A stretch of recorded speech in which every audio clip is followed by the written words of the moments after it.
My happy marriage. कहानी शुरू होती है, एपिसोड 2 दिखा रहे हैं अभी हम। मियो है जो वो अपने पति के घर पहुंचती है जहां उसकी शादी होने वाली होती है। अभी शादी नहीं हुई, उसको वहां पहुंचना होता है बस। वहां पहुंचती है, जब वो अपने पति को देखती है जो मिस्टर कुडो है, उनको वो उससे कहते हैं कि मैं यहाँ तुम्हें एक बात समझा देता हूँ, यहाँ तुम मेरे हिसाब से रहोगी। अगर मैं कहूँगा यहाँ से चली जाओ तो तुम्हें तुरंत जाना पड़ेगा, और मैं कहूँगा कि मर जाओ तो तुम्हें मरना भी पड़ेगा। तो मियो कहती है बहुत अच्छे, आपने जो बताया मैं उसे फॉलो करूँगी। तो कुडो को अजीब लगता है कि ये एक कैसी अजीब लड़की है।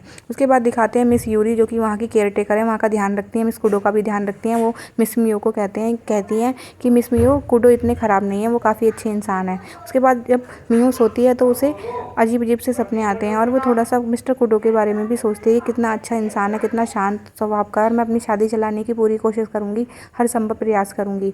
और वो सोचती है, इन्हें लगता है कि मेरे पास पावर है, शक्तियाँ हैं, दिव्य शक्तियाँ, पर मेरे पास नहीं है। फिर बचपन की वो याद करती है कि मियो के पापा मियो और काया जो कि उसकी छोटी बहन है, उनकी दिव्य शक्तियाँ चेक कर रहे होते हैं। तो वो एक मतलब पिशाच को निकालते हैं, पर मियो को वो बिल्कुल नहीं दिखता, बस काया को ही दिखता है। तब यहाँ साबित हो जाता है कि काया के अंदर ही बस वो दिव्य शक्तियाँ हैं, मियो के अंदर नहीं है। मियो बहुत दुखी होती है कि मेरे अंदर कोई शक्तियाँ नहीं है और मुझे यहाँ से निकाल दिया जाएगा। और जब वो छोटी थी तो फिर काया से ही प्यार किया जाता था, मियो से बिल्कुल प्यार नहीं किया जाता था, क्योंकि उसके पास दिव्य शक्तियाँ नहीं हैं।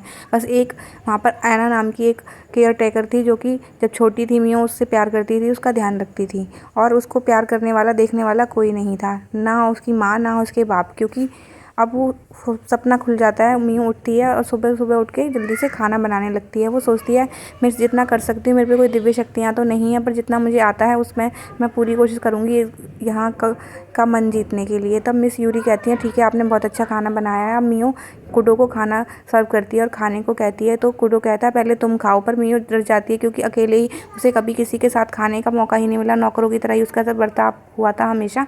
तो वो खाने को मना कर देती है, लेकिन मिस्टर कुडो कहता है कि तुमने इसमें जहर मिला रखा है क्या जो तुम नहीं खा रही हो।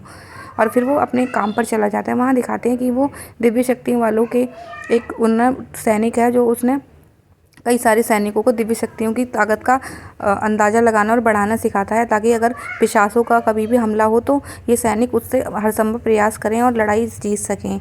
और ये यहाँ का कमांडर है, अच्छी पोस्ट पर है मिस्टर कुडो, और वो अपनी शक्तियों में माहिर भी है। और वो सबको समझाता है कि बहुत टाइम से कोई पिशाच नहीं दिखा है, इसका मतलब यह है कि हमने उन्हें तुमसे जीतने की ताकत भी खो दी है, क्योंकि हमें ज़रूरत नहीं पड़ी। तो अब हमला होगा तो बहुत मुश्किल हो जाएगा चीज़ों को संभाल पाना। और फिर दिखाते हैं कमांडर अपने ऑफिस में बैठा होता है मिस्टर कुडो, तभी मिस्टर गोडो आता है जो उसका जूनियर है। वो कहता है ओहो, आपकी आंखों में तो ऐसा लग रहा है कि आपकी तो बनी नहीं है, आपकी फियांसे से लगता है डांट खा के आए हो। और फिर वहाँ से भगा दिया जाता है, कमांडर से भगा देता है। मिस यूरी के बारे में सोचता है, यूरी बताती हैं कि आपने सही नहीं किया।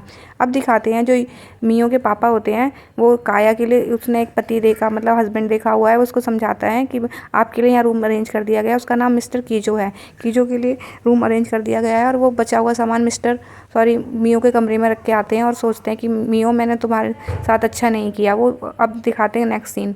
यहाँ पर मियो जो है वो कुडो वापस आ गया है, और मियो कहती है मुझे माफ़ कर दीजिए, मैं भी किसी नए इंसान के हाथ से बना हुआ शायद नहीं खाती, मैंने दिमाग नहीं लगाया, सोच नहीं पाया, मैं आपसे बहुत माफ़ी चाहती हूँ, अगली बार मैं ऐसा नहीं करूँगी।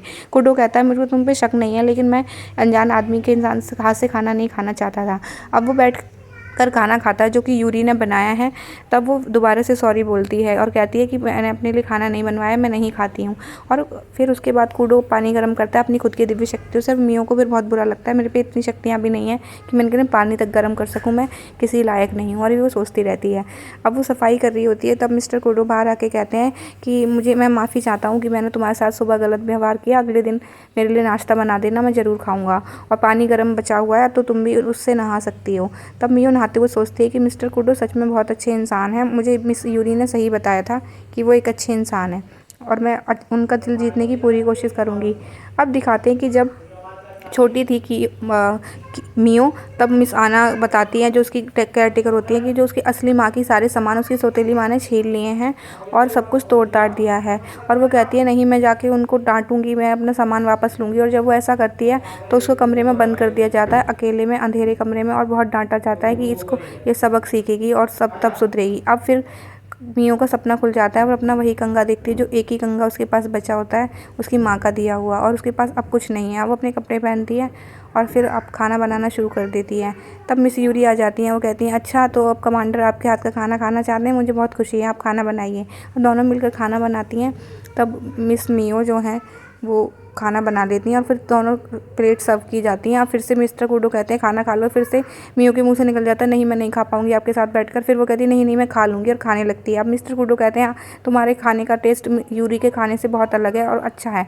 अब मियो रोने लगती है खुशी के मारे कि पहली बार किसी ने मेरी तारीफ़ की है। अब कूडो सोचता है ये कैसी लड़की है, ऐसे कपड़े पहनती है जो कि किसी की उतरन भी नहीं होते, फटे हुए बिल्कुल, इतनी कमज़ोर है और हाथ इसके नौकरों जैसे हैं। तब वो मिस यूरी से पूछता है क्या इतने बड़े ख़ानदान के होने के बाद भी ये इतनी दुखी हो सकती है? तो मिस यूरी कहती है हाँ मुझे बिल्कुल लगता है। फिर मिस्टर कूडो पूछता है क्या वो मुझे बताएगी, मैं पूछूंगी तो, पर नहीं होता। तब दिखाते हैं कि मियो के पापा और कीजो का पापा बात कर रहा होता है। वो कहता है मैंने तुमसे कहा था मेरे बड़े बेटे से तुम इसकी शादी कराओगी मियो की, कहीं और क्यों करा दी, वो उसूबा ख़ानदान की